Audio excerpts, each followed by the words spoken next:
11ஆம் வகுப்பு பொருளியல் 2ஆம் பாடம் இந்திய பொருளாதாரம் விடுதலைக்கு முன்னரும் பின்னரும். அதில் புக் பேக் கொஸ்டின்ஸ் பார்க்கலாம். இந்தியாவின் கள்ளிக்கோட்டைக்கு வாஸ்கோடகாமா வருகை புரிந்த ஆண்டு 1498. 1614ஆம் ஆண்டு தாமஸ் ரோ யாரிடம் அனுமதி பெறுவதில் வெற்றி பெற்றார்?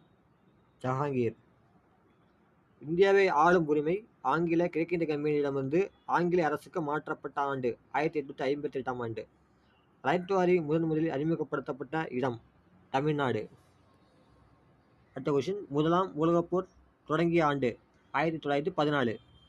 இந்திய அரசாங்கம் தனது முதல் தொழிற்கொள்கையை வெளியிட்ட ஆண்டு 1948.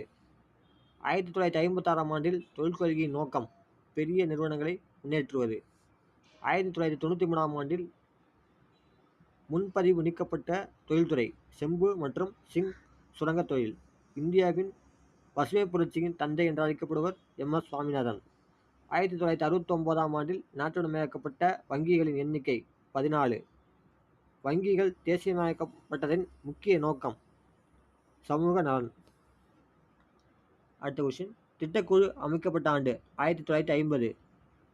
முதலாம் ஐந்தாண்டு திட்டத்தில் முதன்மையான நோக்கம் வேளாண்மை. 10வது ஐந்தாண்டு திட்டத்தின் காலம் 2002 2007. 2016ஆம் ஆண்டுக்கான மனித வளர்ச்சி அறிக்கையின்படி 188 நாடுகளில் இந்தியாவின் தரம் 131. ஆண்டு திட்டங்கள் செயல்படுத்தப்பட்ட ஆண்டு 1990 92. இந்தியாவின் மிக பழமையான பெரிய அளவிலான தொழில் பருத்தி. மனித மேம்பாட்டு குறியீட்டு எண்ணை உருவாக்கியவர் அமர்த்தியாசன்.